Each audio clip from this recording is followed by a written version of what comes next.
केला बेचने वाली चुड़ैल। एक बार की बात है, जादूपुर नाम के एक गांव में करतब दिखाती एक औरत एक रेड्डी के लिए गांव में आती है।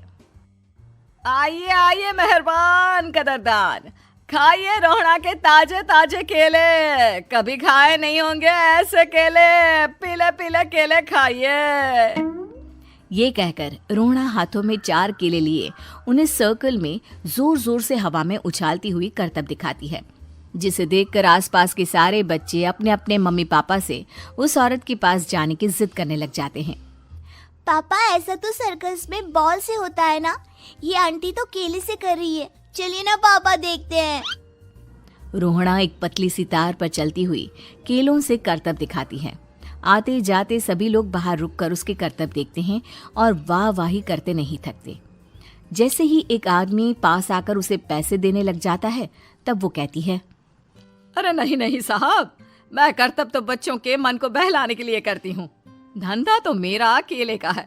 पीछे देखो मेरी रिड्डी, जो भी मेरे केले खाएगा मेरी तरह चुस्त दुरुस्त और तंदुरुस्त हो जाएगा।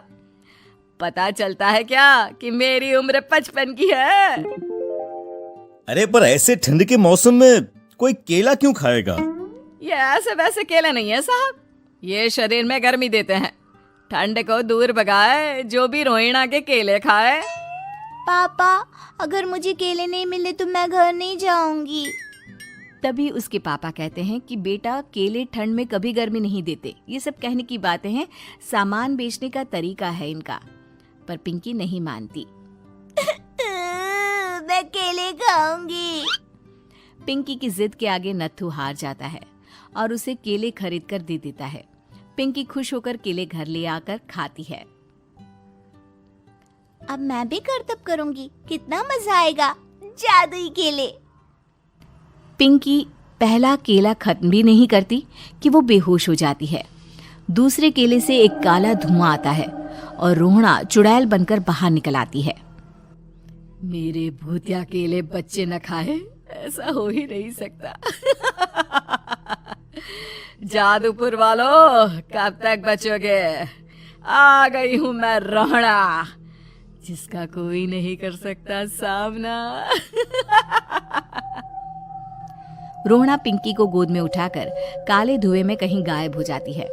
शाम के वक्त नत्थू घर लौटता है और पिंकी को घर में ना पाकर उसकी माँ से कहता है, माँ पिंकी कहाँ है? अरे बेटा, उसे तो तू सुबह करतब दिखाने ले गया था ना, फिर कहाँ वापस आए तुम दोनों? मुझे लगा तू उसे अपने साथ मंडी ले गया होगा। हे भगवान, मेरी बच्ची कहाँ गई? मैं उसे घर ही तो छोड़कर गया था माँ। नत्थू गांव के घर कोने में अपनी बेटी को ढूंढता है, पर उसे वो कहीं नहीं मिलती। परेशान होकर आके रो रो कर नत्थू हिम्मत हार कर घर लौट आता है। अगली सुबह रोहड़ा फिर से करतब दिखाने आती है और इस बार पिंकी की तरह रोनी केले खरीद लेता है। 50 रुपए दिए थे पापा ने, सारे पैसों की मैंने केले खरीद लिए हैं। अब मैं भी आंटी की तरह ही करतबबाज बन जाऊंगा। यही सोचते हुए रोनी केले खाता है और पहला अकेला केला आधा खत्म भी नहीं करता कि चुड़ैल उसके सामने आ जाती है। मेरे साथ चलने का समय आ गया है रोनी। ये तो बस शुरुआत है। अब इस गांव के सारे बच्चे धीरे धीरे मेरे कब्जे में होंगे, एक बच्चा भी नहीं बचेगा। ये कहकर रोनी को गोद में लेकर काले धुएं में अदृश्य हो जाती है। इसके बाद हर रोज गांव में से कोई ना कोई बच्चा गायब होता, पर ऐसा क्यों हो रहा है किसी को भी समझ में नहीं आ पा रहा था। रोज की तरह अपनी बेटी पिंकी की तलाश में नत्थू गांव के एक तालाब के पास बैठा रो रहा था। कहाँ गई मेरी पिंकी? शकुंतला के जाने के बाद एक वही तो मेरा सहारा थी। अरे उसकी आत्मा कोस रही होगी मुझे कि मैं अपनी बच्ची को संभाल भी नहीं पाया। नत्थू ये कहता हुआ रो ही रहा था कि तभी तालाब में से उसे शकुंतला की आवाज सुनाई देती है। कहाँ थी तुम शकुंतला? हमारी बच्ची और सारे गायब हुए बच्चे रोहड़ा के कब्जे में हैं। वो बच्चों को जो केले देती है उससे बच्चे बेहोश हो जाते हैं और उसके कब्जे में आ जाते हैं और वो उन्हें ले जाकर काली दुनिया में ले जाती है। पर वो ऐसा क्यों कर रही है? ये मैं नहीं जानती, पर उस दुनिया का रास्ता मैं आपको बता सकती हूँ। जहां ये नदी खत्म होती है वहां एक केले का पेड़ है, उसके नीचे एक दरवाजा है, वहीं से रास्ता जाता है उस दुनिया का। ये कहकर शकुंतला की आत्मा गायब हो जाती है।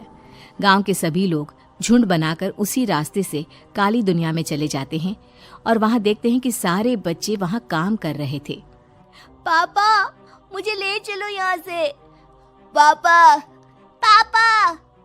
सभी बच्चे अपने मम्मी पापा से लिपट जाते हैं। तो तुम लोग यहाँ तक आ गए? क्यों हमारे बच्चों को पकड़ लिया तूने? तुझे शिकार ही बनाना है तो ले, हम सब आ गए हैं, हमें खा ले। नहीं, मुझे बच्चे चाहिए, मेरे बच्चे के बदले तुम लोगों के बच्चे। क्या मतलब? मैं इसी गांव में रहने वाली एक औरत थी। केले की चोरी के इल्जाम में मेरे बेटे को गांव वालों ने इतना मारा कि वो मर गया। उसी दिन मैंने ठान लिया कि गांव वालों का भी वही हाल करूंगी। कुछ दिन बाद बेटे के चले जाने के दुख में मैं भी मर गई और मेरी भटकती आत्मा एक चुड़ैल बन गई। और फिर मैंने बदला लिया तुम सबके बच्चे छीनकर। बर्दाश्त नहीं कर पाए ना, सोचो मुझ पर क्या बीती होगी। हमें माफ कर दो रोना, पता नहीं ये किसकी गलती थी पर हम सभी माफी मांगते हैं। हमारी खुशियां लौटा दो, तुम भी तो एक माँ हो। गांव वालों की बात सुनकर रोना का मन पिघल जाता है और वो बच्चों को छोड़ देती है। उसके बाद काली दुनिया बच्चों के लिए जादुई दुनिया बन जाती है। अब कोई भी कभी भी वहां आ जा सकता था।